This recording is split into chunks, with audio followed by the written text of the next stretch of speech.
So துக்கம் அசாந்தியோடைய பேரடையாளம் கூட இல்லாத நம்முடைய ராஜ்யம் வந்துடுச்சு அப்படின்ற அந்த போதை உங்களுக்கு இருக்குது, அந்த குஷி இருக்குது. ஆனால் அந்த குஷி இல்லாதவர்களுக்கு குஷி கிடைக்க வச்சுதா? அந்த குஷியின் அதிர்வலைகளை சொல்கிறேன், இல்லை ஞானத்தை கொடுத்து எடுத்துகிட்டு வர்றதை சொல்லலை. துக்கம் அசாந்தியில் இருக்கிற சகோதர சகோதரிகளுக்கு பாபா மூலமாக கிடைச்ச அந்த குஷின் கிரணங்கள் போயிச்சா? அந்த அளவுக்கு குஷியில் இருந்தீங்களா? அப்படின்னு அர்த்தம் அந்த அளவுக்கு அதே சிந்தனையிலே இருக்க தான் குஷி வரும் இல்லையா? 5000 வருடம் முன்னாடி நான் ஆண்ட அந்த ராஜ்யம் வருது, அந்த இடத்துக்கு மறுபடியும் வந்துட்டேன், அந்த சந்தோஷம் இருக்குதா? இல்லை நம்ம சின்ன குழந்தையாக இருக்கும்போது சில இடங்கள் பிடிக்கும், ஏரி குளம் அந்த மாதிரி விஷயங்கள். ஆனால் அதே இடத்துக்கு இப்போ போனால் பெரும்பாலும் அந்த ஏரியே இருக்காது இல்லையா? அது ஒரு மாதிரி பண்ணி வச்சுருப்பாங்க. ஆனால் ஒருவேளை அப்படியே இருந்தாலும் கூட, அதே காட்சியே இருந்தாலும் கூட உங்களுக்கு அந்த சந்தோஷம் வராது. ஏன்னா அப்போ இருந்த பரிசுத்தன்மை, மனநிலை எல்லாமே வேறு இல்லையா? ஆனால் அதே பரிசுத்தன்மை அதே குழந்தை பருவத்துக்கே போனால் எப்படி இருக்கும்? அதே மாதிரி 5000 வருடத்துக்கு முன்னாடி இருந்த அதே மனநிலையோட அதே சொர்க்கத்துக்கு நான் போகிறேன்றது எப்படி இருக்கும் யோசிச்சு பாருங்கள். அந்த குஷின் கிரணங்கள் போடுற அளவுக்கு அதை நினைத்து நினைத்து நினைத்து நினைத்து குஷி அடையணும். ஸோ இந்த மாதிரி மனசா சேவை செய்கிறதுக்கு ஒவ்வொருத்தரும் தன்னுடைய தினசரி நடவடிக்கையில் டைமை ஒதுக்கணும்னு பாபா சொன்னார் இல்லையா? போன வாரமே அதான் சொல்லியிருந்தார். தானாக அது நடக்காது, நீங்கள் தான் அதுக்கு டைம் ஒதுக்கணும். அப்படி உட்காந்து உங்களால் மனசா சேவை பண்ண முடியலையா? வண்டியில் ட்ராவல் பண்ணுற டைம் இருக்குது, குளிக்கிற டைம் இருக்குது, சாப்பிட்ற டைம் இருக்குது, பாத்ரூம் போகிற டைம் இருக்குது. இதையெல்லாம் யோகா டைமாக மாற்றுங்க இல்லையா? அதெல்லாம் யோகா டைமாக மாற்றினதுனால தான் இந்த செயல்கள் எல்லாம் பூஜைக்குரியதாக மாறுது இல்லையா? குளிக்கிறது தான் அங்கே அபிஷேகம் பண்ணுறது காட்டுறாங்க, ஊட்டி விடுறாங்க, ஊஞ்சலில் ஆட்டி விடுறாங்க. ஸோ அப்போ அந்த மாதிரி ஓய்வாக ரெஸ்ட் எடுக்கும்பொழுது பாபா நினைவு அப்படியாவது பண்ணுங்க. ஸோ எப்படி மற்ற காரியத்துக்கு நேரத்தை ஒதுக்குறீங்களோ அதே மாதிரி உங்களுடைய சகோதர ஆத்மாக்களுக்கு உங்கள் மனசக்தி மூலமாக அதிகமான வரதானங்களை கொடுத்து குஷிப்படுத்துங்க. இல்லை ஒன்று குஷின் அதிர்வலைகள் போகும், இன்னொன்று வரமும், அதான் சுபமான எண்ணங்கள். அது எல்லாமே அவங்களுக்கு வரதானங்களாக அமையும். கடைசியில் அவங்களுக்கு காட்சி கிடைக்கும் அவங்க என்னவாக போகிறாங்கன்ட்டு. அதற்கு காரணம் யாருன்னும் கிடைக்கும். அப்போ தான் அந்த நன்றி உணர்வில் அப்படியே சரீரத்தை விட்டு அடுத்தது வரும்போது உங்களுடைய தீவிர பக்தர்களாக ஆவாங்க. ஸோ அப்படி வரங்களை அள்ளி கொடுங்க. கலியுக வரதா அப்படின்னு முருகனை கூட சொல்கிறாங்க இல்லையா? அதனால் யாரெல்லாம் மனசா சேவைக்குன்னு உங்கள் நேரத்தை ஒதுக்கி இருக்கிறீங்க கை உயர்த்துங்கன்னு பாபா சொல்கிறார். நல்லது. ஸோ யார் செய்யலையோ அவங்க ரொம்ப குறைஞ்ச எண்ணிக்கையில் தான் இருக்கிறாங்க. ஆனால் ஒவ்வொருத்தரும் இதுக்கான நேரத்தை ஒதுக்கணும். ஏன்னா அவங்க வேறு யாரும் இல்லை, உங்கள் சகோதர சகோதரிகள் தானே. நீங்கள் சிவபாபாவை அப்பான்னு சொன்னீங்கன்னா அவங்க உங்கள் சகோதர சகோதரிகள் தான், அதை புரிஞ்சுக்கணும். இல்லை உங்கள் அப்பாவுடைய குழந்தை தானே அவங்களும். அதனால் இரக்கம் ஏற்படுது தானே, இரக்கம் இல்லாமல் போயிடுறது இல்லை தானே. ஸோ இரக்கம் ஏற்படுது இல்லையா? மேலும் பாப்தாதா எல்லார்கிட்டையும் சங்கமயுகத்துடைய 2 விசேஷங்களை பார்க்க விரும்புகிறார். அது விலை மதிப்புள்ளதாகவும் இருக்குது. அது என்ன 2 விசேஷங்கள்? விலை மதிப்பற்ற விசேஷங்கள். ஒன்று சங்கல்ப சக்தி, இன்னொன்று சங்கமயுகத்துடைய நேரம். இல்லை சங்கமயுகத்துடைய மிகப்பெரிய பொக்கிஷங்கள் இந்த 2 தான். அந்த ஒரு வினாடியும் நீங்கள் பயன்படுத்துகிறத வச்சு தான் 5000 வருட தளபதி. எப்படி பயன்படுத்துகிறீங்க? உயர்ந்த சங்கல்பங்களின் மூலமாக. ஏன்னா சங்கம யுகத்தில் ஒரு பிறவியில் பல ஜென்மங்களுக்கான பலனை உருவாக்கணும்.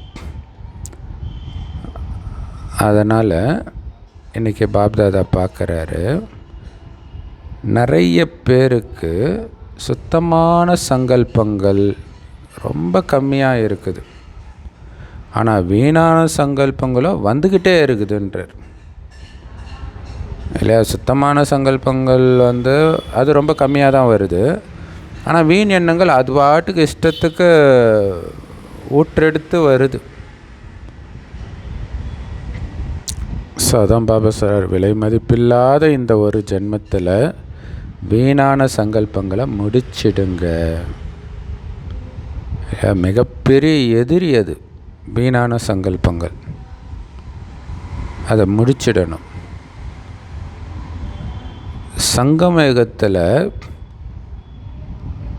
சங்கமயுகத்தோடைய மகத்துவம் என்ன?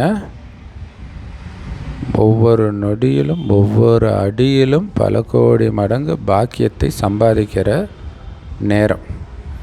ஸோ அதனால் இந்த ஒவ்வொரு நொடியும் மிக விலை மதிப்பற்ற நேரமாக இருக்குது. அதனால் ஒவ்வொருத்தரும் நேரம் மற்றும் சங்கல்பங்களில் மதிப்பை உணர்ந்து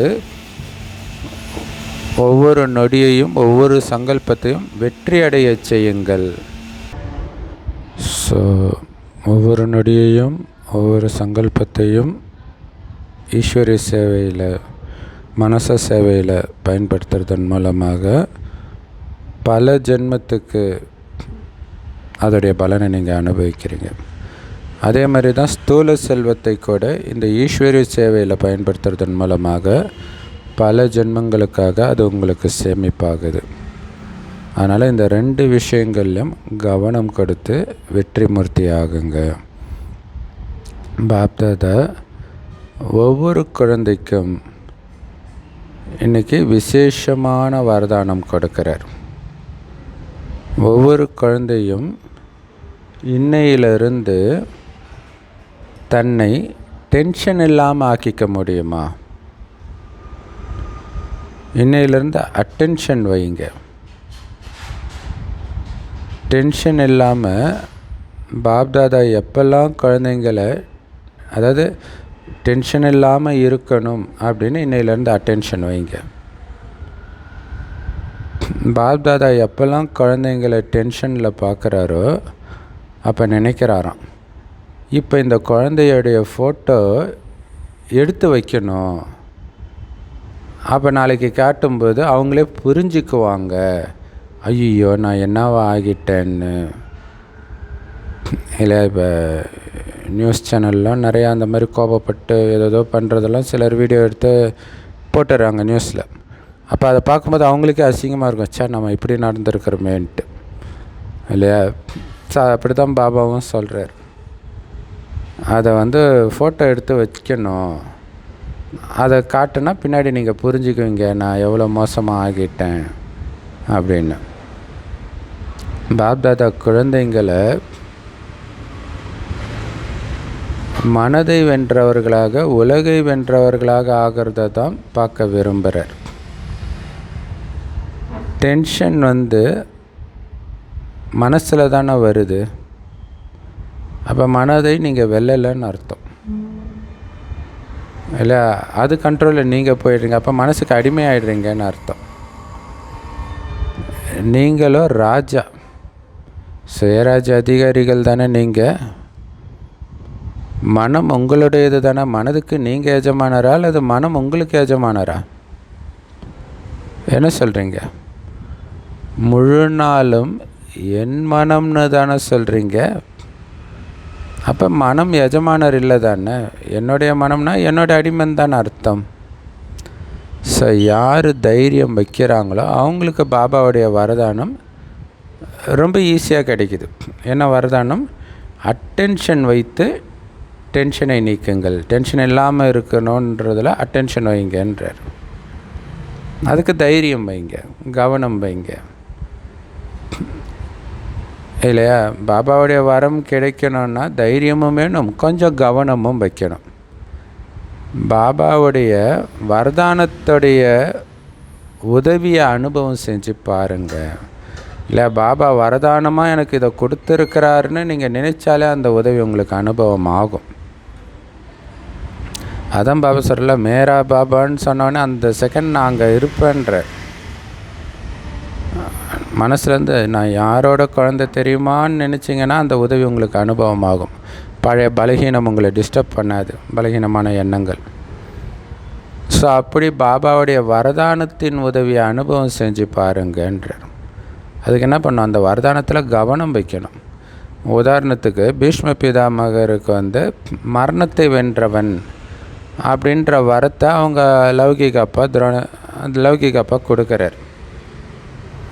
அப்போ அடிக்கடி சொல்லுவார் அவர், நான் மரணத்தை வென்றவன். யாராவது சண்டைக்கு வந்தால் கூட, டேய் உன்னால் என்ன ஜெயிக்க முடியாதுடா, நான் மரணத்தை வென்றவன், நான் வரம் வாங்கிட்டு வந்திருக்கிறேன்னு வரும். ஸோ அப்போ பல தடவை சொன்னாதான் அது உங்களுக்கு பிராப்தி ஆகுது.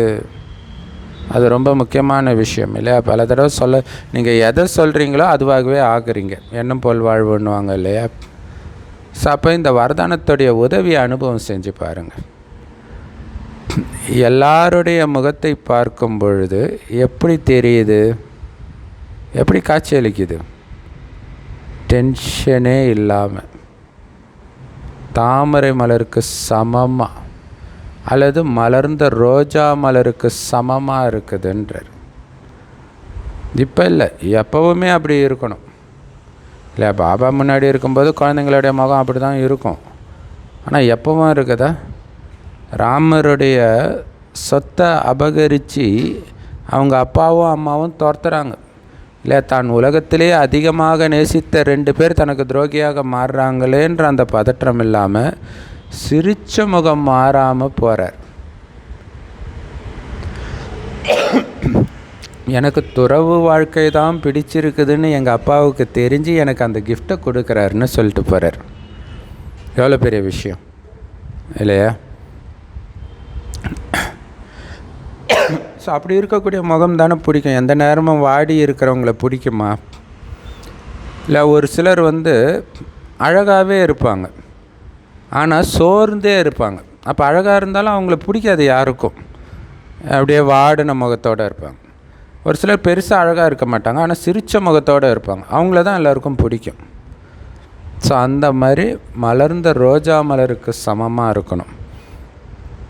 பாப்தாதா முதல்ல கொடுத்த வேலையை எத்தனை சதவீதம் முடிச்சிங்கன்னு பார்த்தார். எல்லா இடங்கள்லேருந்தும் நிறைய செய்திகள் வந்திருக்குது. இங்கே கூட முடிவுகள் தெரிய வருது. கவனம் கொடுத்ததுக்கு பாபா வாழ்த்து சொல்கிறார். ஆனால் இப்போ வாணி மூலமாக கேட்கறதுக்கான காலம் குறைஞ்சிடுச்சு. அதனால் மனம் மற்றும் உங்களுடைய முகம் மற்றும் நடவடிக்கை மூலமாக சேவை செய்யுங்கன்றார். வாணினா சத்தம். நீங்கள் வாய்மொழியாக சேவை செய்கிற காலம் குறைஞ்சிடுச்சின்ட்டார். ஏன்னா எல்லாரும் முஸ்லீம்கள் இன்டர்நெட் வந்ததுனால அவங்க பார்த்திங்கன்னா அவங்க நிறைய பேர் அந்த மதத்துடைய விஷயத்தை பேசுகிறாங்க. கிறிஸ்தவர்கள் அது மாதிரி நிறைய பேர் பேசுகிறாங்க, ரொம்ப நிறைய பேர் பேசுகிறாங்க கிறிஸ்தவர்கள். அவங்களோட கம்பேர் பண்ணும்போது பாபா குழந்தைங்க ரொம்ப கம்மியாக தான் பேசுகிறாங்க. ஆனால் அது கேட்குற காலம் குறைஞ்சிடுச்சுன்றார். அப்போ மனதின் மூலமாக சேவை செய்யுங்க, முகத்தின் மூலமாக சேவை செய்யுங்க. உங்கள் முகம் வாடி இருந்தால் நீங்கள் டிசர்வீஸ் பண்ணுறீங்கன்னு புரிஞ்சுக்கோங்கன்றார். இல்லை, அம்மா அவங்க தங்கச்சி இறந்ததுக்கு அழுதப்போ பாபா சத்தியம் வாங்கினார், இனி ஒருபொழுதும் அழமாட்டேன்னு சத்தியம் பண்ணுன்னார். சரஸ்வதியை அழுதுட்டு இருந்தால் பார்க்க நல்லாவா இருக்கும்? ஸோ அம்மா மட்டும்தான் சரஸ்வதியா? நாம் எல்லாரும் தான். அப்போ நம்மளுடைய முகமும் சிரித்த முகத்தோடு இருக்கணும். அதேமாதிரி நடவடிக்கை மூலமாக சேவை செய்யுங்க. நீங்கள் செய்கிற ஒவ்வொரு செயலும் ஒரு சரித்திரமாக இருக்கணுன்றார். இல்லையா? ஒவ்வொரு செயலும் பாபாவை வெளிப்படுத்தணும். அதான் அங்கே முக்கியமான விஷயம். இது பைபிள் அடிக்கடி வரும், இந்த செயல்னால் தந்தைக்கு மகிமை வருது அப்படின்ட்டு. இப்போ செய்யக்கூடிய பயிற்சி வரக்கூடிய காலங்களில் காரியங்களில் செயல்படுத்தப்படும். இப்போ நீங்கள் இந்த மனசா சேவைக்காக பண்ணுற பயிற்சியாகட்டும், முகத்தின் மூலமாக பாபா வெளிப்படுத்துறதுக்கு இப்போ பயிற்சி தான் பண்ணுவீங்க. இப்போ இயல்பாக வந்திருக்காது இல்லையா? அதுமாரி நடவடிக்கை மூலமாகவும் நான் மனசா சேவை செஞ்சுக்கிட்டே பண்ணுறேன், இனிமையாக பண்ணுறேன், யாருக்கும் துக்கம் கொடுக்காமல் பண்ணுறேன். இந்த பயிற்சி பிற்காலத்தில் இயல்பானதாக மாறிடும். அதுதான் காரியத்தில் பயன்படும்ன்றார். ஸோ அதனால் இன்னையில் இருந்தே டென்ஷன் இல்லாமல் இருக்கிறதுக்கான சங்கல்பம் செய்கிறீங்களா? டென்ஷன் இல்லாமல் இருக்கணும் என்ன பண்ணணும்? அட்டென்ஷன் வைக்கணும், அவ்வளோதான். டென்ஷன் இருக்காது. ஸோ பாபா 2 நாள் முன்னாடி சொன்னார், யோகியோடைய அடையாளமே தெளிவான நிலைன்றார் இல்லையா? தெளிவாக இருப்பாங்க, எதுக்கும் பதற மாட்டாங்க. நீங்கள் அந்த ராகவேந்திரா படம்லாம் பார்க்கும்போது அவர் அப்படி தான் பேசுகிற மாதிரி இருக்கும். கிருஷ்ணர் பேசும்போதும் அப்படி தான் இருக்கும். ஸோ அப்போ டென்ஷன் இல்லாமல் இருக்கணும்னு சங்கல்பம் செய்கிறீங்களா? அது ரொம்ப முக்கியமானது. என்ன வேணாலும் ஆகட்டும்ப்பா, வானமே இடிஞ்சு விழட்டும்ப்பா, நான் டென்ஷன் இல்லாமல் இருப்பேன்றதில் அட்டென்ஷன் வைப்பேன். அதுக்கு என்ன பண்ணணும்? சுற்றி நடக்கிறதுல கவனம் கொடுக்கக்கூடாது, என் மனநிலையில் மட்டும்தான் கவனம் கொடுக்கணும். இதை யாரெல்லாம் செய்ய முடியும்னு நினைக்கிறீங்க? கை உயர்த்துங்க. ஸோ அதனால் இன்னையிலிருந்து என்ன வேணாலும் நடக்கட்டும், நீங்கள் டென்ஷன் இல்லாமல் இருக்கணும், அதற்கான சங்கல்பம் வைக்கணும் இல்லையா? நம்ம போகிற இடத்துல தான் ரத்த ஆறு ஓடும். ஏன்னா அங்கே இருக்கிறவங்களுக்கு நம்ம தானே அமைதி கொடுக்க முடியும். ஐயோ பாபா என்ன பாபா இப்படி இருக்குதுன்னு பாபா கிட்ட பாதர்னா அதுக்கு தான் உங்களுக்கு ட்ரைனிங் கொடுத்து அனுப்புகிறாரு. நீங்கள் போகிற பாதை மலர் படுக்கை இல்லை, முள் படுக்கைன்னு இயேசு சொல்லுவார். அப்போ என்னானாலும் நான் பதற மாட்டேன்றதில் கவனம் வைங்க, அதுதான் ரொம்ப முக்கியமானது. அது இன்னொரு விஷயம், ஏன் பதறக்கூடாது? ஏன்னா நான் பண்ணுறதை பார்த்து மற்றவங்க பண்ணுவாங்க. இப்போ பிரம்மா பாபாவே பதறி இருந்தார்னா, சிவபாபா இப்போ சொல்கிறாரு, என்னைக்காவது பிரம்மா பாபா முகத்தில் டென்ஷனை பார்த்தீங்களான்ட்டு. ஊரே அவருக்கு எதிராக திரண்டது, அவருக்கு அவ்வளோ தவறான பட்டங்கள் கொடுத்தது, கல்லால் அடித்தது, நெருப்பு வச்சது பில்டிங்க்கு, அத்தனை குழந்தைங்க, இத்தனை குடும்பத்தை கெடுத்தியே அப்படி இப்படின்னு சொன்னாங்க. அவர் மூஞ்சில் எச்சி துப்பாத குறை தான், வழியில் எச்சிலாம் கூட துப்பி இருக்கிறாங்க. சிரித்த முகம் கொஞ்சம் கூட மாறாமல் அவர் பாட்டுக்கு போயிட்டு இருந்தார். இவ்வளவு சொல்கிறேன், மாடு மாதிரி இருக்கிற, உனக்கு சூடு இல்லை சொர்ணம் இல்லை கேட்டிருப்பாங்க கண்டிப்பாக. அவர் பாட்டுக்கு அமைதியாக போகிறது தான் இங்கே வெற்றி. அப்போ தான் நீங்கள் வெளிப்படுத்திருக்கிறீங்க. ஸோ இப்படி என்னால் டென்ஷன் இல்லாமல் இருக்க முடியும் பாபா, எது நடந்தாலும். அப்போ தான் பார்ப்பாங்க, இவங்களால் எப்படி இது முடியுது. கண்டிப்பாக இவங்களுக்கு கடவுள் தான் ஞானத்தை கொடுக்கிறாரு, இவங்களை இறை சக்தி தான் இயக்கிட்டு இருக்குதுன்னு புரிஞ்சுக்குவாங்க. செய்ய முடியுமா? இதுதான் சேவை. உங்கள் நடவடிக்கை மூலமாக அப்பாவை வெளிப்படுத்தணும். ஸோ டென்ஷன் இல்லாமல் எல்லாருடைய புகைப்படத்தையும் எடுங்க. சூப்பராக சொல்கிறாருப்பாங்க. டென்ஷன் இல்லாமல் மதுபனில் பாபா முன்னாடி டென்ஷன் இல்லாமல் தான் இருப்போம். அப்படியே ஃபோட்டோ எடுத்துக்கோங்க. இல்லை இந்த ஃபோட்டோவை பாருங்கள், மற்றவங்க ஃபோட்டோ தேவையில்ல, உங்களுடைய முகம் சிரித்த முகத்தோடு இருக்கிற முகம். அப்படியே இல்லாட்டினா கூட நீங்கள் ஏஐயில் உங்கள் ஃபோட்டோவை கொடுத்து சிரித்த முகத்தோடு கொடுனா அழகாக கொடுக்கும். அதை நீங்கள் பார்க்கவே இதுதான் என்னுடைய குணம்ன்ற எண்ணம் வரும். அதை வால்பேப்பரில் வைங்க, ரொம்ப நல்லது.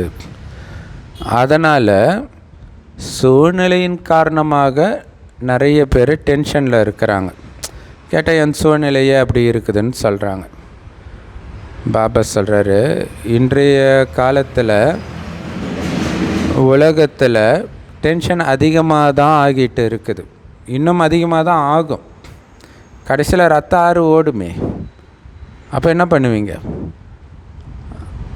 அதனால் அவங்களுக்கு ஆதாரம் என்ன தெரியுமா?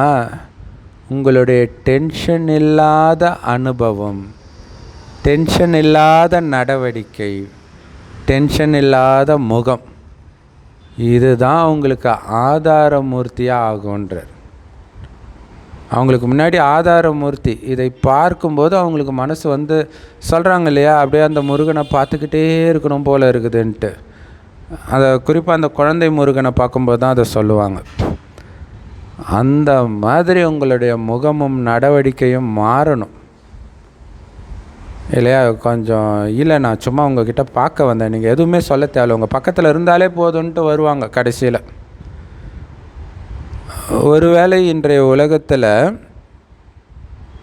சுற்றி வந்து பார்த்தாலும் சரி, அல்லது செய்தியை நியூஸ் பார்த்தாலும் சரி, என்ன காட்சி பார்க்குறோம்? திரும்புகிற பக்கமெல்லாம் டென்ஷன் தான். அதாவது நியூஸ் ஸ்டார்ட் பண்ணும்பொழுதே, அந்த சன் டிவி வந்த காலத்தில் அது ஸ்டார்டிங்கில் அவங்க தான் ஃபஸ்ட்டு எடுத்துகிட்டு வந்தாங்கன்னு நினைக்கிறேன். அப்படியே தடால் புடால்னு உலகமே உருள்ற மாதிரி ஒரு சவுண்டு, வணக்கம் அப்படின்னு வருவாங்க. அது அப்படியே நம்மளை டென்ஷன் படுத்துறது தான் அவங்களுடைய லட்சியமாகவே இருக்கும். அப்போ எல்லாமே ஒவ்வொருத்தருடைய வார்த்தையிலும் டென்ஷன் இருக்கிறத நாம் பார்க்குறோம். டென்ஷன் படுத்துறது இப்போ ஒரு யூடியூப் வீடியோ ஓடணுன்னா அது ஹூக்குன்றாங்க. மற்றவங்கள அப்படி டென்ஷன் படுத்தி அடுத்தது என்ன ஆகும் எடுத்துகிட்டு வாங்கன்றாங்க. ஸோ மக்கள் வந்து டென்ஷனுக்கு அடிமை ஆகிட்டாங்க, அதுதான் பிடிச்சும் இருக்குது. ஆனால் எவ்வளோ நேரம் டென்ஷனை அவங்களால தாங்க முடியும்? ஒரு லெவலுக்கு மேலே தாங்க முடியாது இல்லையா. அப்போ நிம்மதியை தேடுவாங்க. தங்கள் குஷிக்காக தான் தற்காலிகமான சாதனங்களை உருவாக்கிக்கிட்டே இருக்கிறாங்க.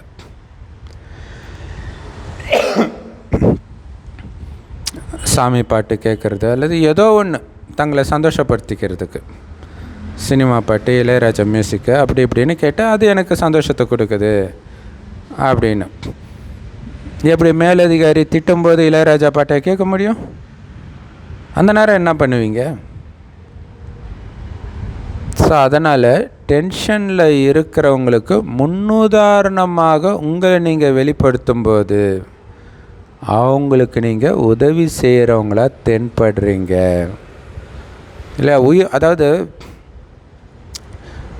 ராமாயணத்தில் ராமர் அமைதியாக பேசுகிறதும், சீதை அமைதியாக பேசுகிறதும், கிருஷ்ணர் அமைதியாக பேசுகிறதும், இயேசு அமைதியாக பேசுகிறதும், அவங்கள இதெல்லாம் மனிதர்களால் முடியாதுன்னு அவங்கள கடவுளாக்கிட்டாங்க. முடியும்னு நீங்கள் நிரூபிங்க. ஏடா கண்ணு முன்னாடி அவங்களெல்லாம் தூக்கி சாப்பிட்ற மாதிரி அமைதியாக இருக்கிறாங்க அப்படின்னு உங்களை பார்க்கும் பொழுது தன்னை அறியாமல் அந்த குணம் அவங்களுக்கு வரும். அப்படி வர வைக்கிற உதவியை செய்கிறவங்களாக நீங்கள் இருப்பீங்க இல்லை. உங்களுடைய கண் 1000 பாடத்தை அவங்களுக்கு கற்றுக் கொடுக்கும், உங்களுடைய வார்த்தை 1000 பாடத்தை அவங்களுக்கு கற்றுக் கொடுக்கும். அதனால் மனசில் எண்ணங்களில் டென்ஷன் இல்லாமல் இருக்கிற சங்கல்பம் செய்வீங்களா? இல்லை, டென்ஷனே இருக்கக்கூடாது, உங்களுக்குள்ளேயும் டென்ஷன் இருக்கக்கூடாது. அந்த எண்ணத்தை நீங்கள் வெளிப்படுத்தும் போது மற்றவர்களுக்கும் டென்ஷன் ஆகக்கூடாது. நிறைய பேருக்கு அந்த காமெடி படம் அதனால தான் பிடிச்சி இருக்குது. எங்கே பார்த்தாலும் டென்ஷன், கொஞ்சம் டென்ஷன் இல்லாமல் இருக்கணும் அப்படின்னு அதை பார்க்குறாங்க. ஏன்னா எண்ணங்களில் அவ்வளோ டென்ஷன். அப்போ உங்களுடைய எண்ணங்களில் டென்ஷனே இல்லாமல் இருக்கணும் அப்படின்னு சங்கல்பம் செய்வீங்களா? திடமாக செய்வீங்களா அல்லது சாதாரணமாக சங்கல்பம் வைக்கிறீங்களா? ஏன்னா எங்கே உறுதி இருக்குதோ அங்கே வெற்றி அடங்கி இருக்குது. அதனால் செய்வோம் பாபா அப்படி கிடையாது, செஞ்சே ஆகணும். பிடிச்சிருக்கதா? பிடிச்சிருக்கிறவங்க கையை உயர்த்துங்க. பாப்தாதா ஒரு விஷயத்தை பார்க்குறாங்க. கையை உயர்த்தி குழந்தைங்க என்ன குஷிப்படுத்துகிறாங்க. கையை உயர்த்துறதுனால பாபாவுக்கும் சந்தோஷம் வருது. ஆனால் இப்போ என்ன செய்வீங்க? ஏன்னா கை உயர்த்துறது ஈஸி இல்லையா? அடுத்தது என்ன பண்ணணும்? எதுக்காக கை உயர்த்துனீங்க? திட்ட சங்கல்பம் அது பண்ணணும். ஏன்னா திட சங்கல்பத்துக்கும் சாதாரண சங்கல்பத்துக்கும் இடையில் இரவு பகலுக்கான வித்தியாசம் இருக்குதுன்ற இல்லையா. இதை நான் செஞ்சு முடித்தே தீருவேன், இதை படித்து முடித்தே தீருவேன்றதுக்கும் இதை படிக்கணுன்றதுக்கும் எவ்வளோ பெரிய வித்தியாசம். ஃபெயில் ஆகிறவன் அவனும் படிக்கணும்னு தான் நினைப்பான், படிக்கணும்னு நினச்சிக்கிட்டே இருப்பான். திட சங்கல்பம் வைக்கிறவன் இதை படிச்சுட்டு தாண்டா இந்த இடத்த விட்டே ஏந்திரிப்பேன்னு இருப்பான். இப்போ ரெண்டுத்துக்கும் வித்தியாசம் இருக்க. வெற்றி யாருக்கு கிடைக்கும்? திட சங்கல்பம் உள்ளவனுக்கு தான் கிடைக்கும்.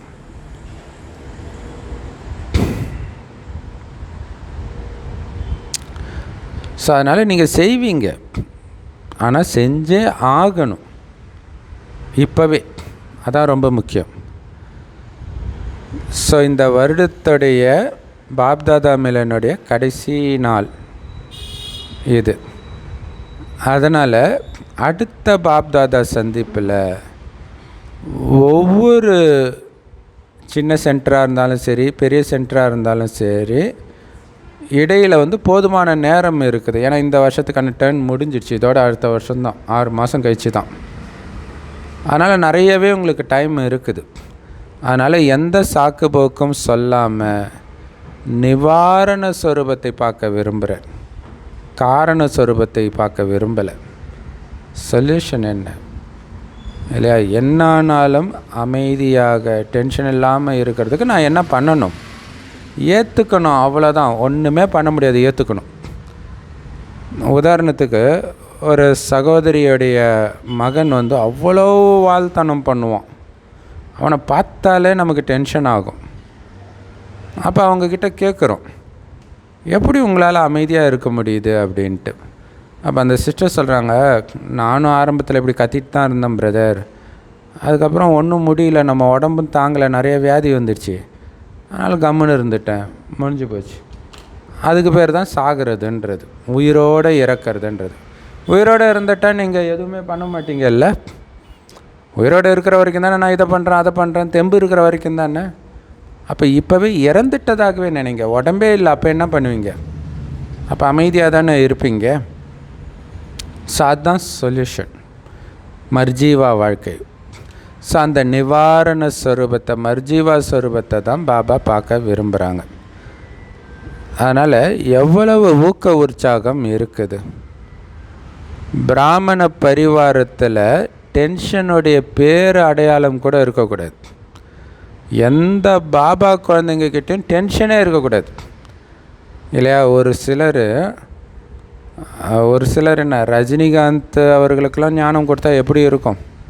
இப்போ ரஜினிகாந்தோடைய அண்ணன் நம்ம சிஸ்டருக்கு க்ளோஸ் ஆனவங்க, அவங்க சொல்லி அவங்களுடைய அண்ணன் மனைவி போகிறாங்க, அண்ணி, ரஜினிகாந்த் அவர்களுடைய சொந்த அண்ணி சென்டருக்கு போகிறாங்க. அங்கே போனால் அந்த சிஸ்டர் பயங்கரமாக டென்ஷன் ஆகி இவங்கள கத்திக்கிட்டு அவங்கள கத்திக்கிட்டு, என்ன அந்த பொம்பளை ரொம்ப அதிகாரம் பண்ணுதுன்ட்டு இவங்க போகிறத நிறுத்திட்டாங்க. அப்போ பாருங்கள், அப்போ பாபாவுக்கு எவ்வளோ பெரிய டிஸ்சர்வீஸ் பாருங்கள். நீங்கள் அங்கே கத்துறேன், அது என்னுடைய குணம், கொஞ்சம் கொஞ்சமாக தானே மாறுவேன்னு நினைக்கிறீங்க. ஆனால் ஒரு மிகப்பெரிய சேவைக்கு அது தடையாக இருக்குது. ஏன்னா அவங்க அண்ணி பாபா குழந்தையானா கண்டிப்பாக ரஜினிக்கு அந்த செய்தி போயிடும். ஏன்னா அவங்க தாய் ஸ்தானத்தில் வளர்த்துருக்குறாங்க.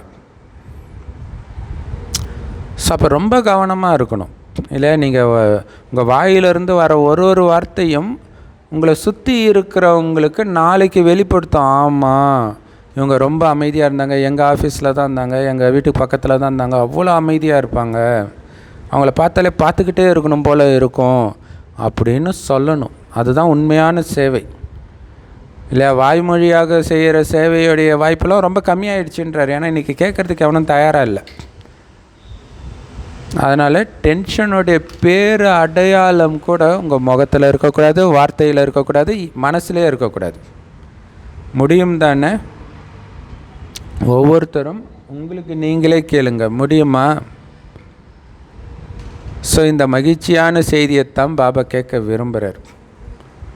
டென்ஷன் இல்லாமல் இருந்தோம் பாபா அப்படின்ற செய்தியை.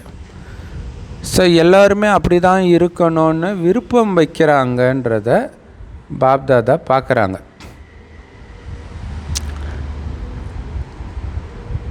ஸோ பாபாவுக்கும் தெரியும் குழந்தைங்க செய்வாங்கன்னு. ஆனால் எப்பெல்லாம் பிரச்சனை வருதோ அப்போ அது உங்களை தன்னுடையதாக மாற்றிக்குது, பிரச்சனையுடையவராக மாறிடுறீங்க.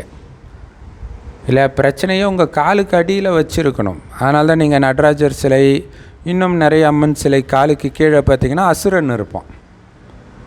இல்லை, பிரச்சனைகள், மாயை அது காலுக்கு கீழே இருக்கணும். அது உங்கள் தலை மேலே கால் வைக்கக்கூடாது.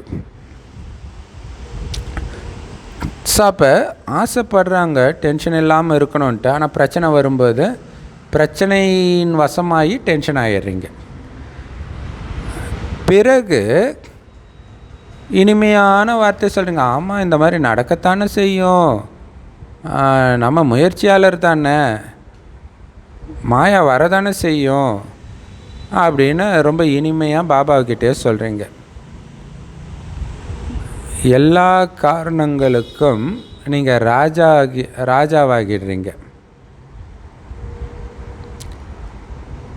அதாவது ராஜா ஆகுங்கன்றார், காரணங்களை உங்களுடைய அடிமையாக்குங்கன்றார். காரணங்களுக்கு நீங்கள் ராஜாவாகணும், காரணங்கள் ராஜா ஆகிடக்கூடாது. அதாவது சுயராஜ அதிகாரி ஆகிடுங்க. அதனால் இன்றைக்கி பாப்தாதா எதிரில் உட்கார்ந்துட்டு இருக்கிற எல்லா குழந்தைங்களுக்கும் தூரத்தில் இருந்தாலும் சரி, பாபாவுடைய இதயத்தில் உட்கார்ந்துட்டு இருக்கிறீங்க. இங்கே நீங்கள் பாபா கண்ணுக்கு முன்னாடி உட்கார்ந்துட்டு இருக்கிறீங்க. ஆனால் பாப்தாதா தூரத்தில் அமர்ந்திருக்கிற குழந்தைங்களையும் பார்த்துட்டு தான் இருக்கிறார். இல்லை, தூரத்தில்ன்றது மதுபனில் தூரத்தில் இருக்கிறவங்க மட்டும் இல்லை, மதுபனுக்கு வெளியில் இருக்கிறவங்களையும் பாப்தாதா பார்த்துட்டு தான் இருக்கிறார்.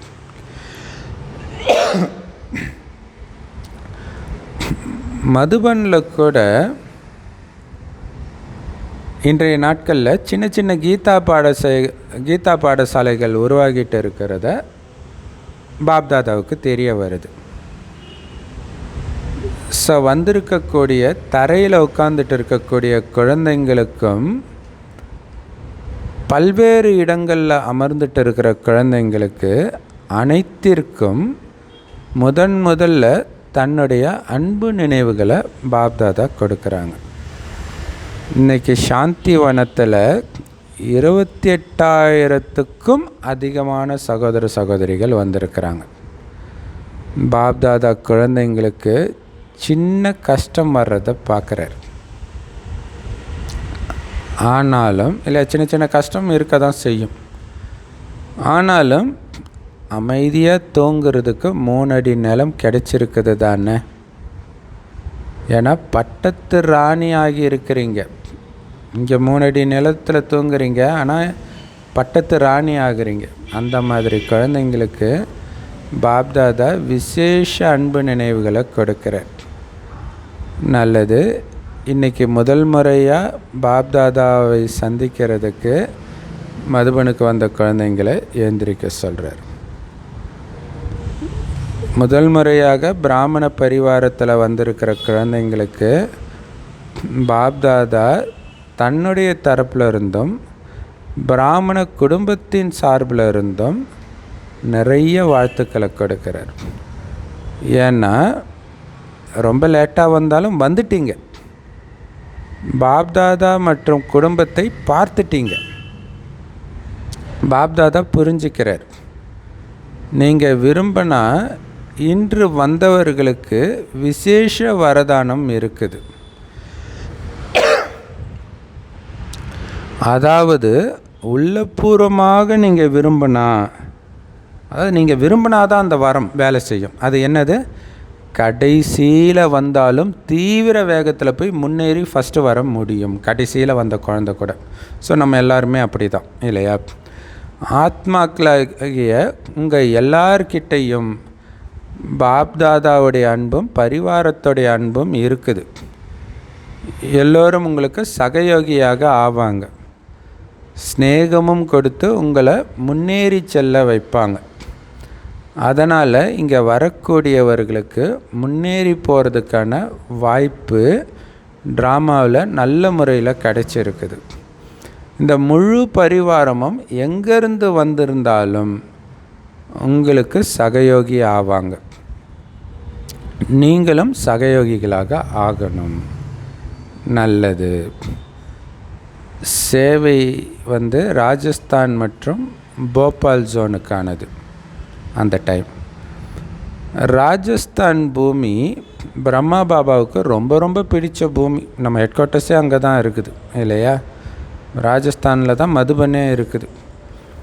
ராஜஸ்தானுடைய சேவையை பார்க்குறார். ஒவ்வொரு இடத்திலும் நல்ல முறையில் வளர்ச்சி ஏற்பட்டுக்கிட்டு இருக்குது. புது புது ஆத்மாக்களுக்கும் பாபாவுடைய செய்தியை கொடுக்கறதுக்கான நிகழ்ச்சிகளும் கூட நல்ல முறையில் நடந்துட்டு இருக்குது. ஆனால் பாப்தாதா எல்லோருக்கும் என்ன சொல்கிறார் தெரியுமா?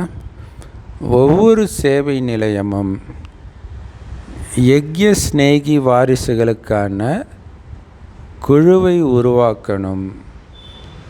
அது தனக்கும் கூட வளர்ச்சியை அதிகரிக்கும்.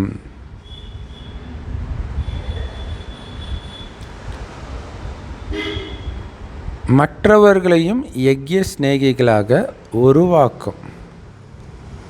இதுக்கு முன்னாடி பாப்தாதா என்ன சொன்னார்?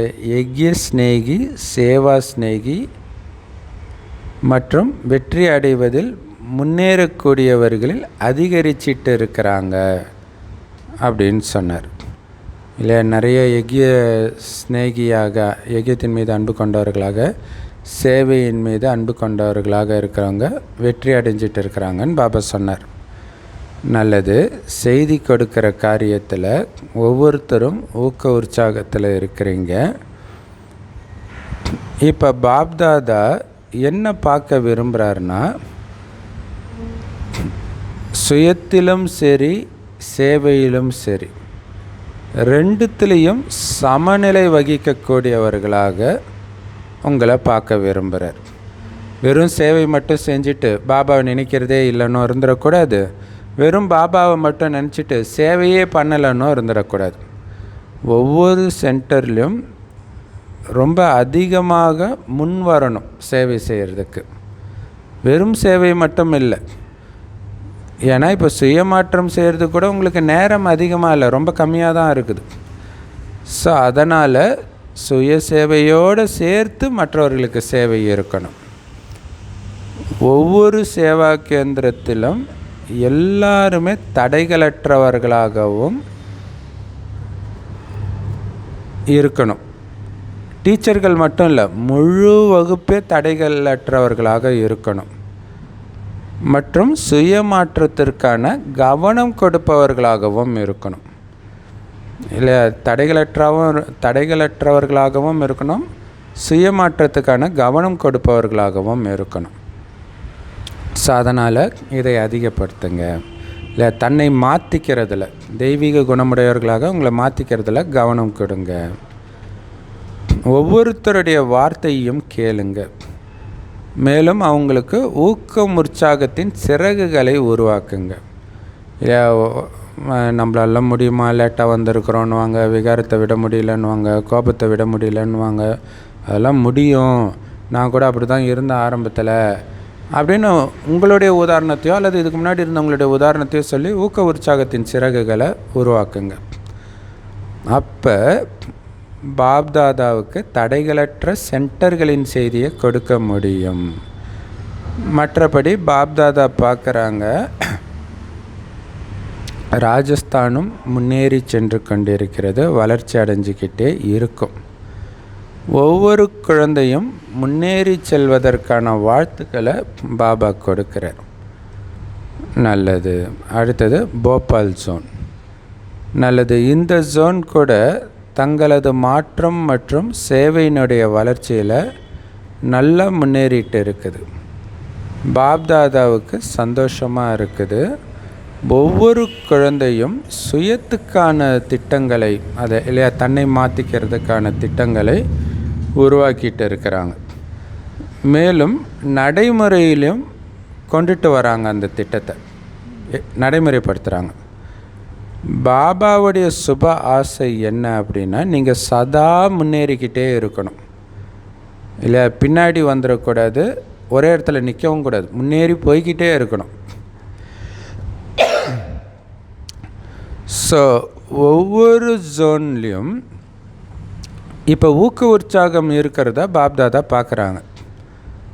ஆனால் சேவையில் அவங்கவுங்களுடைய இடங்களில் வளர்ச்சி ஏற்படுத்திக்கிட்டு இருக்கிறாங்க.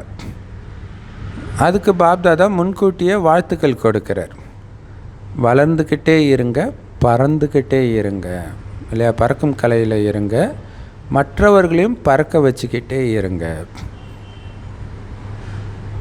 அடுத்தது டபுள் ஃபாரினர் சகோதர சகோதரிகளுடன் பாபா பேசுகிறாங்க. இரட்டை அயல் நாட்டினரிடம் சோதனைத்தாள் வருது, டெஸ்ட் பேப்பர். ஆனால் ஒரு விசேஷம் என்னென்னா, அவங்க உண்மையான உள்ளத்தோடு பேசிகிட்டு இருக்கிறாங்க. உள்ளுக்குள்ளே எதையும் வச்சுக்கிறது கிடையாது. மேலும் அதற்கான உண்மையான உள்ளத்துடன் அதற்கு தீர்வும் கண்டுபிடிக்கிறாங்க.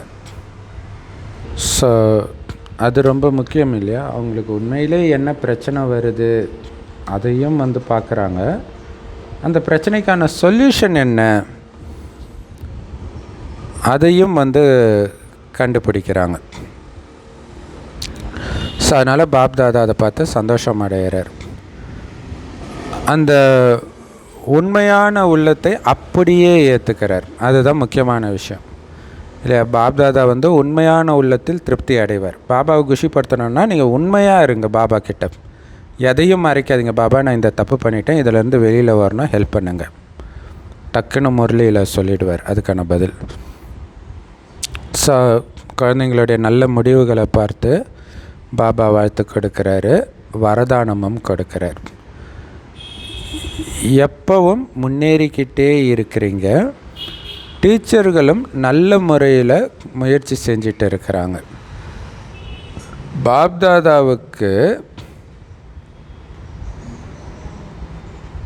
எல்லோரையும் விட வெளிநாட்டவர்கள் டபுள் ஃபாரினர்ஸ் மதுபனின் பலனை அதிகமாக எடுத்துகிட்டு இருக்கிறத பார்த்து மகிழ்ச்சி அடைகிறாங்க இல்லையா? அங்கே யோகத்திலேயே மூழ்கி கிடக்கிறாங்க மதுபனில். ஏன்னா பாபா சொல்கிறார், வெளி இடங்களில் நீங்கள் 1 வருஷம் பண்ணுற யோகத்தை மதுபனில் ஒரே நாளில் பண்ணி சேமிக்க முடியுன்றார்.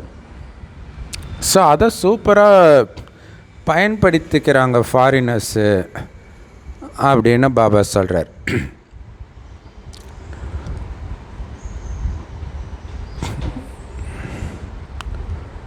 பாப்தாதா பார்க்குறாங்க, வெளிநாட்டில் சின்ன சின்ன இடங்களில் கூட உயர்ந்த ஒலியை எழுப்புறதுக்கான ஆரம்பம் உருவாக்கப்பட்டுடுச்சு. ஸோ வெளிநாட்டில் சின்ன சின்ன இடங்களில் கூட சேவை பண்ண ஆரம்பிச்சிட்டாங்க. ஸோ அதனால் பாபா சேவைக்கான வாழ்த்துக்கள், சுயமாற்றத்திற்கான வாழ்த்துக்களும் கொடுக்குறாரு. பறந்து செல்லுங்கள், பறக்க வைத்து கொண்டே செல்லுங்கள் இல்லையா? நாமளும் பறக்கணும், மற்றவர்களையும் பறக்க வைக்கணும். நல்லது.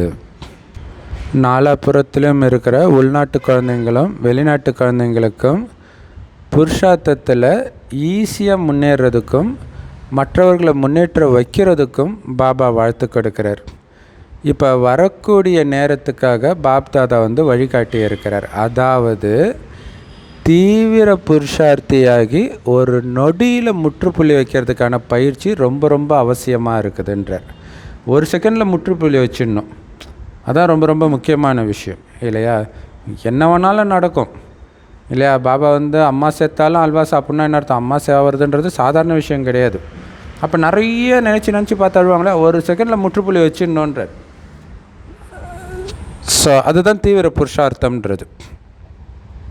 அது ரொம்ப ரொம்ப முக்கியம்ன்றார். இப்போ வருங்காலத்தில் அவ்வளோ மோசமாக உலகம் மாறும்.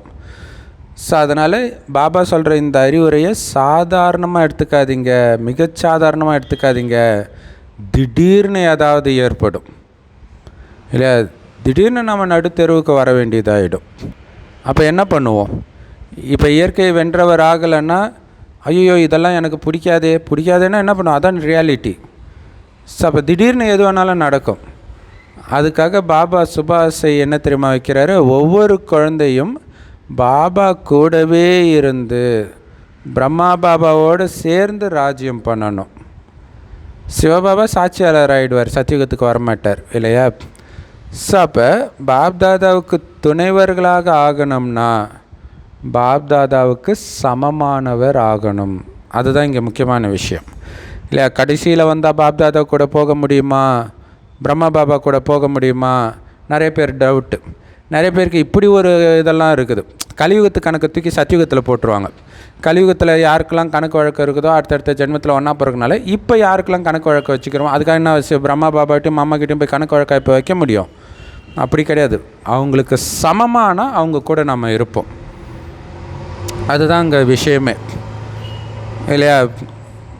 ஸோ நம்ம குடும்பத்தில் அங்கே யாரெல்லாம் வருவாங்கன்னா உங்களுக்கு சமமாக அவங்க எங்கே வேணாலும் இருக்கலாம். ஆஃப்ரிக்காவில் இருக்கலாம், அமெரிக்காவில் இருக்கலாம், இலங்கையில் இருக்கலாம், எங்கே வேணாலும் இருக்கலாம். ஆனால் சமமாக இருக்கணும். அப்போ பாப்தாதா கூட வரணுன்னா அவருக்கு சமமாக ஆகணும். நல்லது. ஒவ்வொரு குழந்தைக்கும் இல்லையா பாப்தாதாவுடைய பிரதிபிம்பமாக இருப்பாங்க சத்தியுகத்தின் தொடக்கத்தில் இருக்கிற எல்லாருமே. ஸோ அப்போ பாப்தாதாவுக்கு சமமாக இருந்த குழந்தைங்க. நல்லது. ஒவ்வொரு குழந்தைக்கும் பாப்தாதாவுடைய இந்த வருடத்துக்கான வாழ்த்துக்கள் மற்றும் வரக்கூடிய வருடத்துக்கான வாழ்த்துக்களும். ஏன்னா இந்த வருடத்துக்கான டர்ன் முடியுது. அதாவது சதா தந்தைக்கு சமமானவர் ஆகியே தீரணும். அதுதான் வரதானம் இல்லையா? பாபாவுக்கு சமமாக ஆகணும் இல்லை, ஆகியே தீரணும். திட எண்ணம் வைக்க சொல்கிறார். அப்புறம் அட்டென்ஷன் கொடுக்க சொல்கிறார் இல்லையா? டென்ஷனே ஆக மாட்டேன், என்ன ஆனாலும் அட்டென்ஷன் மூலமாக டென்ஷனை நீக்குவேன். ஸோ இதை தான் மெயினாக சொல்கிறார். வரதானம் மனன சக்தி மூலமாக சக்திசாலியாகி தடைகளின் வேகத்தை முடிக்கக்கூடிய அனைத்து கவர்ச்சிகளிலிருந்தும் விடுபட்டவர் ஆகுங்கள். அதுக்கு விளக்கம், நிகழ்காலத்தில் மனன சக்தி மூலமாக ஆத்மாவின் அனைத்து சக்திகளையும் நிரப்ப வேண்டியது அவசியமாக இருக்குது இல்லையா? மனன சக்தினா ஒன்றும் இல்லை, அதை திரும்ப திரும்ப திரும்ப திரும்ப மனசுக்குள்ளே உருட்டிக்கிட்டே இருக்கிறது தான். அதே விஷயம், நான் ஆத்மா, நான் ஆத்மா, நான் ஆத்மா, அப்புறம் நான் தூய்மையான ஆத்மா, அமைதியான ஆத்மா, எனக்கு கோபமே வராது, நான் பாபாவோட குழந்தை, நான் இப்படி இருப்பேனா, இப்படி சிந்தனை பண்ணிக்கிட்டே இருக்கிறது. இதன் மூலமாக தான் அந்த சக்தி வரும். ஒரு பாபாவோடைய குழந்தை நான் இப்படி பண்ணுவேன்னா, ஒரு பலகீனம் இருக்குன்னா, டேய் நம்ம பாபாவோட குழந்தைடா, எனக்கு எப்படா இந்த பலகீனம் இருக்கும் அப்படின்னு கேட்டு பாருங்கள், ஒரு செகண்டில் சக்தி நிரம்புன்றார். இப்படி நிரப்ப வேண்டியது அவசியம்ன்றார். அதுக்கு என்ன பண்ணணும்? அந்தர்முகியாகணும். ஒவ்வொரு ஞான கருத்துக்களையும் மனனம் செய்யும் பொழுது இல்லையா, அந்தர்முகியாகி ஒவ்வொரு ஞான கருத்துக்களையும் மனனம் செய்யும் பொழுது வெண்ணெய் வெளிப்படும் இல்லையா? ஞான கடலை கடையிறீங்க நீங்கள், கடையும் பொழுது வெண்ணெய் வெளிப்படும். வெண்ணெய்ன்றது புது புது கருத்துக்கள்னும் சொல்லலாம், அல்லது சாரம்னு சொல்லலாம். பாலுடைய சாரம் தான் வெண்ணெய் இல்லையா? அப்போ அது உங்களுடைய குணமாக மாறும். அந்த ஞான கருத்துக்களை சிந்தனை பண்ண பண்ண பண்ண பண்ண பண்ண அது உங்களுடைய குணமாக மாறிடும். அடுத்தது, மற்ற எண்ணங்கள் வர்றதுக்கு நீங்கள் வாய்ப்பே கொடுக்கலையே இல்லை? மிஷின் கண்டினியூஸாக ஓடிக்கிட்டே இருக்குது, குப்பை படிகிறதுக்கே வேலை இல்லாத பண்ணிடுறீங்க. அப்போ நீங்கள் சக்திசாலியாக ஆகிடுவீங்க. இந்த மாதிரியான சக்திசாலியான ஆத்மாக்கள் அதீந்திரிய சுகத்தின் பிராப்திக்கான அனுபவம் செய்கிறாங்க இல்லையா? அப்படி சக்திசாலியாக இருக்கிறவங்களால தான் அதீந்திரிய சுகத்தை அனுபவம் செய்ய முடியும் இல்லையா? சக்திசாலி ஆகணும் அப்படின்னா சக்திசாலியான எண்ணங்களை மட்டும் எழுப்பணும். அப்போ தான் இந்திரியங்களுக்கு அப்பாற்பட்ட சுகம், இல்லாட்டினா இதை சாப்பிட்டா சுகம், இதை பார்த்தா சுகம் அப்படின்ட்டு புலன் இன்பம் அது பின்னாடி ஓடிட்டு இருப்பீங்க. புலன் இன்பம் எல்லாம் ஏமாற்றக்கூடியது, துக்கத்தை கொடுக்கக்கூடியது இல்லை? இப்போ நிறைய பேர் ஃபோனே பார்த்துட்டு வந்து ஃபோன் வெடிக்கிறத பார்க்குறோம், கை ஒரு மாதிரி மாறி போகிறத பார்க்குறோம், என்னென்னமோ ஆகிறத பார்க்குறோம். அது பெரியவங்களுக்கே தெரியுது, நல்ல டிஃப்ரென்ஸ் தெரியுது, ரேடியேஷன். அப்போ அது இந்திரிய சுகத்துக்கு அடிமையாகி இருக்கிறாங்க. ஸோ அது தற்காலிகமானது, துக்கத்தை கொடுக்கக்கூடியது. ஆனால் அதீந்திரிய சுகம் நிரந்தரமானது, மிகப்பெரிய லாபத்தை கொடுக்கக்கூடியது இல்லையா? எந்த அளவுக்கு அதீந்திரிய சுகத்தில் மூழ்கி இருக்கிறீங்களோ அந்த அளவுக்கு சொர்க்கத்தில் உயர்ந்த பதவி வேறு அடைவீங்க. அதுக்கு என்ன பண்ணணும்? அந்தர்முகியாகி ஞானத்தை சிந்தனை பண்ணணும். அப்படின்னு என்ன அர்த்தம்? வெளியில் இருக்கிற விஷயத்தையே உள்ளே எடுத்துகிட்டு வரக்கூடாது. அது வெளிநோக்கு முகம் ஆகக்கூடாது. உள்நோக்கு முகம். அந்தர்முகினா உள்நோக்கு முகம். ஸோ உள்நோக்கு முகமாகி இந்த ஞானத்தை சிந்தனை பண்ணி பண்ணி பண்ணி பண்ணி பண்ணி அதன் மூலம் உங்களுக்கு சந்தோஷம் வர ஆரம்பிக்கும். அவங்களுக்கு அல்ப காலத்துக்கான எந்த பொருளும் தன் பக்கம் கவர்ந்து இழுக்க முடியாது. இல்லை விதவிதமாக சாப்பிட்ற பொருள், ட்ரெஸ்ஸு, சுற்றுறது, படம் பார்க்குறது, இது எதுவுமே அவங்களுக்கு பிடிக்காது. வெறும் முரளி முரளி முரளி சிந்தனை பண்ணுறது, இதிலேயே மூழ்கி கிடப்பாங்க. அவங்களுக்கு மனநஸ்திதி மூலமாக ஆன்மீக சக்திசாலி நிலை ஏற்படுது. அதன் மூலம் தடைகளின் தீவிரம் முடிவடையுது இல்லையா? அந்த சிந்தனை சக்தியின் மூலமாக ஆத்மா சக்திசாலியாக மாறுது இல்லையா? அதாவது ஞானத்தை மட்டுமே சிந்தனை பண்ணுறீங்க அமைதியாக உட்காந்துட்டு, ஞானத்தை பற்றி மட்டுமே சிந்தனை பண்ணுறீங்க நண்பர்களோடு இருக்கும்போது, ஞானத்தை மட்டுமே சிந்தனை பண்ணுறீங்க உங்களை சுற்றி பயங்கரமாக சூழ்நிலை மோசமாக மாறும் பொழுதும். ஆனால் ஞானத்தை அப்போ எப்படி சிந்தனை பண்ண முடியும்? நீங்கள் அமைதியாக இருக்கும்போதே சிந்தனை பண்ணி பண்ணி ட்ரைனிங் கொடுத்தா மட்டும்தான் சேலஞ்சிங்கான என்விரான்மெண்ட்லேயும் உங்களால் ஞானத்தை சிந்தனை பண்ண முடியும். அப்போ என்னாகும்? தடைகளின் தீவிரம் முடிஞ்சிடும். அந்த தடையுடைய தாக்கம் இருக்காது. தடைகளற்றவராக ஆகிடுவீங்க. ஆக்சுவலாக இது மகன் ஸ்திதின்னு போட்டிருக்கிறாங்க, தமிழில் போட்டிருக்கிறாங்க. ஆனால் இது தமிழ் மகன் கிடையாது, ஹிந்தி மகன். மகன்னா மூழ்கிய நிலை இல்லையா? பாபாவுடைய ஞானத்தை சிந்தனை செய்வதிலும் ஞானத்தில் தான் பாபாவுடைய அன்பும் வெளிப்படும். ஸோ அந்த பாபாவுடைய அன்பில் மூழ்கிய நிலையின் மூலமாகவும் ஆத்மா சக்திசாலியான நிலையை அடையுது. அதன் மூலம் தடைகளின் தீவிரம் முடிவடையுது. ஸோ இதை தான் பாபா அன்பு கடல் இல்லையா? அன்பு கடல், ஞான கடல், சக்தி கடல். ஸோ அந்த கடலுக்குள்ளே மூழ்கி இருக்கிறது தான் அசுரர்கள் கடலுக்குள்ளே இருந்து தியானம் பண்ணாங்க. துரியோதனன் கடைசியில் கடலுக்குள்ளே இருந்து தியானம் பண்ணான் அப்படின்னு வருது. ஆனால் என்னென்னா வெளியில் பீமன் கூப்பிடுவான், டே என்னடா பொம்பளை மாதிரி தண்ணிக்குள்ளே போய் ஒளிஞ்சிக்கிட்டேன், உடனே கோபப்பட்டு வெளில வந்துடுவான். அப்போ சுற்றி இருக்கிற விஷயம் பிடிச்சி இழுக்குது. இழுக்கக்கூடாது, அந்த அளவுக்கு நீங்கள் உள்ளே போய் மூழ்கிடணும். அதான் முக்கியமான விஷயமே. ஆதிபுருஷ்னு ஒரு படம் எடுத்தாங்க இல்லையா, ராமாயணம். அதில் ஃபஸ்ட்டு சீனே தான், கடலுக்குள்ளே உட்காந்து ராமர் தியானம் பண்ணுவார். வெளியில் அசுரர்கள் வருவாங்க, உடனே ஸ்வயிங்கன்னு மேலே சண்டை போடுவார். ஆனால் உண்மையிலே அங்கே ராமர் தோக்குறார் இல்லையா? அது அவங்களுக்கு தெரியாது. ஸ்லோகன். ஸோ மொத்தத்தில் அதாவது ஞான தண்டாயுத பாணின்னு வாங்க முருகனை. தண்டம்ன்றது அவர் வச்சிருக்கிற வேல் இல்லையா? அந்த ஞானம் தான் அவருக்கு வேல் செய்யக்கூடிய அந்த வேலையை பண்ணுது, பாதுகாப்பு கொடுக்குது. ஆயுதம் அதுதான் நமக்கு. ஸ்லோகன். பிராமண குடும்பத்தில் யார் எல்லாருடைய மரியாதையையும் பிராப்தியையும் அடையிறாங்களோ அவங்க தான் சிம்மாசனதாரி ஆக முடியும். இல்லை பிறருடைய பிராமண பரிவாரத்தில் இருக்கிற எல்லாருடைய மரியாதையையும் யார் பிராப்தி செய்கிறாங்களோ, அதாவது அடையிறாங்களோ, அவங்க தான் பாபாவுடைய இதயத்திலையும் உட்கார முடியும், இதய சிம்மாசனத்திலையும் சொர்க்கத்திலையும் உட்கார முடியும். அது எப்படி சாத்தியம்? அதெல்லாம் சாத்தியமே கிடையாதுப்பா அப்படின்னு தோணும். அதுக்கு தான் பாபா யுக்தி கொடுக்குறார். என்ன அப்படின்னா, உங்களை பிடிக்காதவங்க உங்களை பற்றி தப்பாக பேசுவாங்க இல்லையா? அப்படி தப்பாக பேசினாலும் அவங்கள பற்றி நீங்கள் தப்பாக பேசாதீங்க. தப்பாக பேசாதது மட்டும் இல்லை, அவங்கள மரியாதையாக பேசுகிறத நிறுத்தாதீங்கன்றார். அப்போ இன்றைக்கி இல்லைனாலும் நாளைக்கு உங்களுக்கு அவங்க சர்டிஃபிகேட் கொடுப்பாங்க, உங்களுக்கு அந்த மரியாதை கொடுப்பாங்கன்றார். அதான் உண்மை. அது லௌகீகத்தில் நம்ம நிறையா பார்க்கலாம். ரஜினியை திட்டினவங்களெல்லாம் ரஜினி மரியாதை கொடுத்து கொடுத்து அவங்கள தன் பக்கம் இழுக்கிறத நம்ம பார்த்துருக்குறோம். சீமான், மனோரமா, நிறைய பேர். ஸோ அப்போ பாபா குழந்தைங்கக்கிட்ட அது வேலை செய்யாதா என்ன? கண்டிப்பாக வேலை செய்யும். அவ்யக்த இஷாரா. தூய்மையற்ற விதையை கூட முடிச்சுட்டு சம்பூர்ண தூய்மை ஆகுங்கள். ஸோ அவ்யக்த இஷாரா. தூய்மையற்ற விதை கூட முடிச்சுட்டு சம்பூர்ண தூய்மை ஆகுங்க. சிவபாபாவும் சரி, பிரம்ம பாபாவும் சரி, தூய்மைக்கு தான் முன்னுரிமை கொடுப்பாங்க. ஸோ இந்த தூய்மையுடைய விளக்கம் ரொம்ப ஆழமானது. எங்கே தூய்மை இருக்குதோ அங்கே இயல்பாகவே நம்பிக்கை இருக்கும், நேர்மை இருக்கும், சத்தியத்தன்மை இருக்கும், சுத்தம் இருக்கும்.